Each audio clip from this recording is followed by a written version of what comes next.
In 1983, OSHA created the Hazard Communication Standard, which gives you the right to know about any potentially hazardous materials or hazmats that you could encounter on the job. This HAZCOM standard also ensures that you will have the information and training that you need to handle hazmats safely. One of the main sources of information about hazmats are GHS Safety Data Sheets. In this program, we'll discuss the types of information that safety data sheets contain, how they present that information, and how you can use them to work safely with hazmats.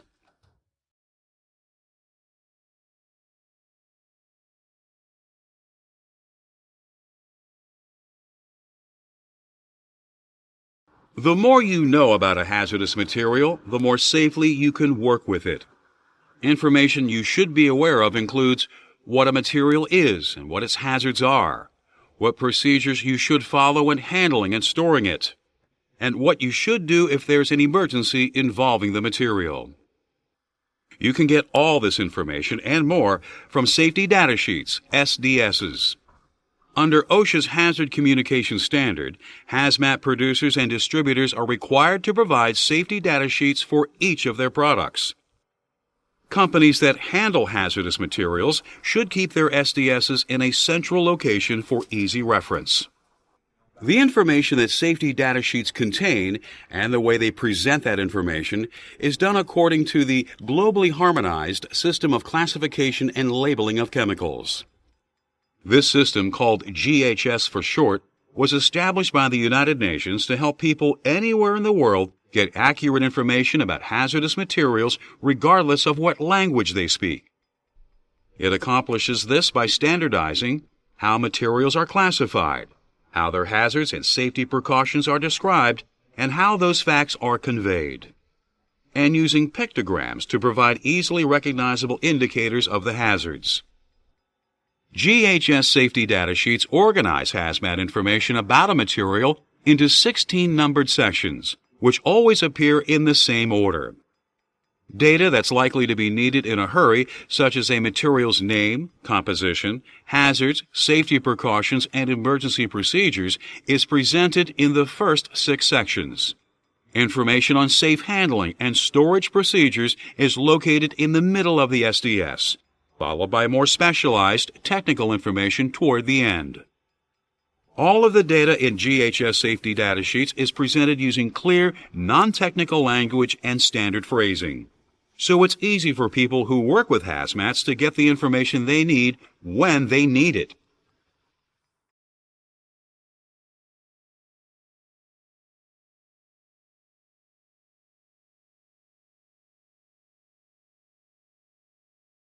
Being able to get the information you need about the hazmats you work with is not just a matter of convenience. It can be vital to preventing accidents, injuries, and even fatalities, not only in your workplace, but in the surrounding community as well. So GHS Safety Data Sheets follow a first things first approach to presenting hazmat information, making it easy to find and use even when you're in a hurry. The first 3 sections of an SDS answer the questions, what is this material and what are its hazards? Section 1 is product identification. This includes a chemical's official name, which GHS calls the product identifier, as well as any other chemical or trade names by which the substance is known. It gives the name and contact information of the company that supplied the material and also includes a 24-hour emergency telephone number. Section 2, Hazard Identification, provides information on a material's hazards, including its pictogram, its hazard classification, such as flammable solid, self-reactive substance, or gas under pressure, its hazard statement, such as heating may cause fire, harmful if inhaled, and may cause cancer, and its signal word, which will be either warning or danger, depending on how hazardous the substance is. This section also describes safety precautions that should be used with the material, such as keep away from heat, do not breathe vapor, and wear protective gloves. As you can see, one objective of the GHS systems is to make hazmat information as user-friendly as possible by presenting it in plain language.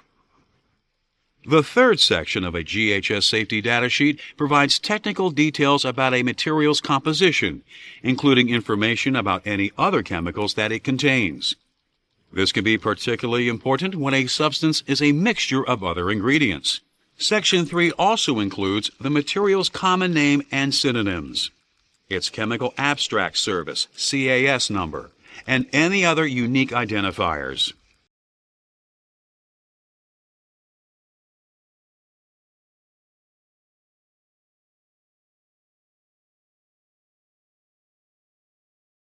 Even when we do our best to handle hazardous materials carefully, wearing appropriate protective equipment and following safe practices, it's still possible for things to go wrong.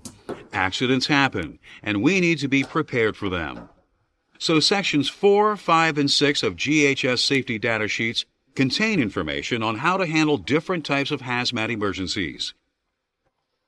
For example, if someone has been exposed to a hazardous material, you should turn to Section 4 for information on first aid measures. It is organized according to how the victim was exposed, from inhaling the substance, swallowing it, or through skin contact. This section will include instructions such as provide artificial respiration, do not induce vomiting, rinse skin gently using soap and water for 15 to 20 minutes. It will also tell you whether the victim will require emergency medical assistance.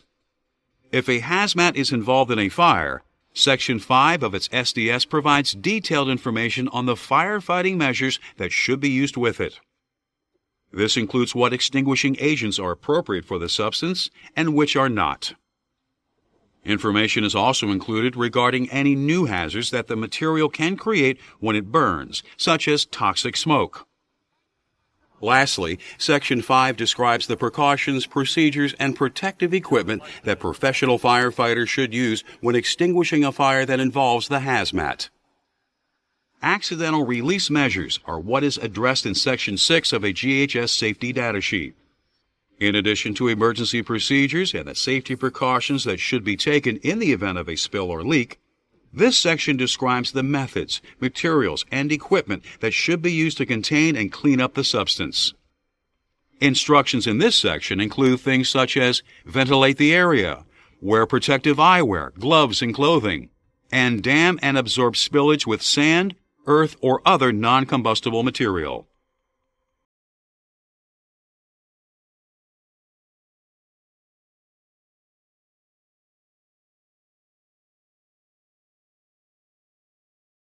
To provide easy access to the data you need most urgently, GHS Safety Data Sheets present hazmat information in priority order.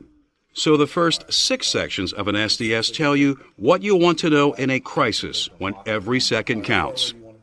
But the information in SDS sections 7 through 10 is important too, because it describes the safe handling practices that can prevent hazmat emergencies. Section 7, for example, is titled Handling and Storage and includes the precautions that you should take when working with a substance, as well as the conditions that it requires to be stored safely.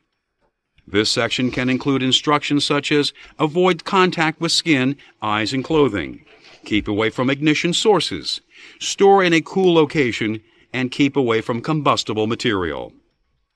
Section 8, Exposure Controls and Personal Protection, provides details about engineering controls and personal protective equipment, PPE, that should be used with a material. Engineering controls are mechanical safety devices that are incorporated into a facility to help prevent hazmat exposure. They can include things like ventilation systems, gas detectors, eye wash stations, and safety showers. Rubber gloves, goggles, face shields, aprons, and a variety of respirators might be listed as required PPE. Section 8 of an SDS also specifies how much exposure to a material is safe and how much is too much. These benchmarks are known as permissible exposure limits, PELs, and threshold limit values, TLVs. Section 9 of an SDS lists a material's physical and chemical properties.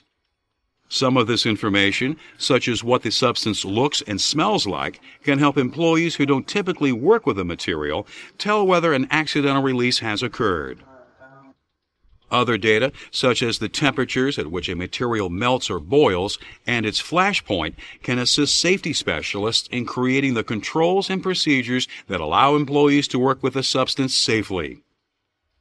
Section 10 of an SDS contains information on a material's stability and reactivity. This data can be very important in ensuring that the material is handled safely. Substances that are unstable or highly reactive may explode or undergo uncontrolled chemical reactions under certain conditions, or when they are combined with other incompatible chemicals.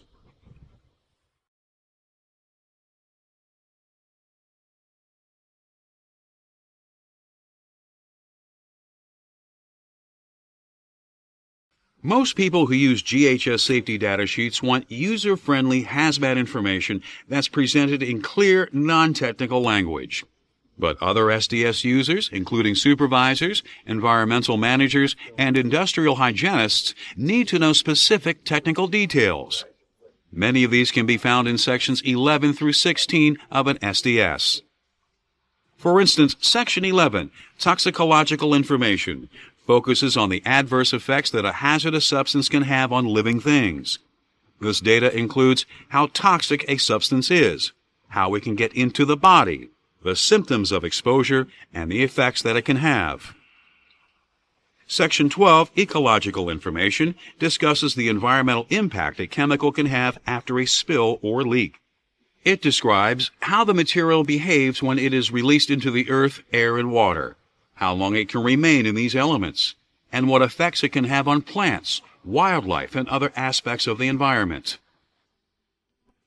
Section 13, Disposal Considerations, explains how a material can affect the spill cleanup process, such as needing to use non-sparking tools and precautions that should be taken when disposing of it.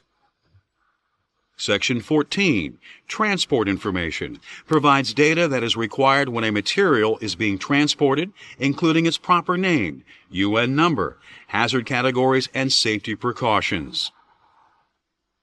Section 15, Regulatory Information, lists any safety, health, and environmental regulations that apply to a product that have not been listed anywhere else on the SDS. And Section 16, Other Information, contains data about a substance that doesn't belong in any of the previous sections, as well as specific information on how and when the SDS itself was prepared and revised.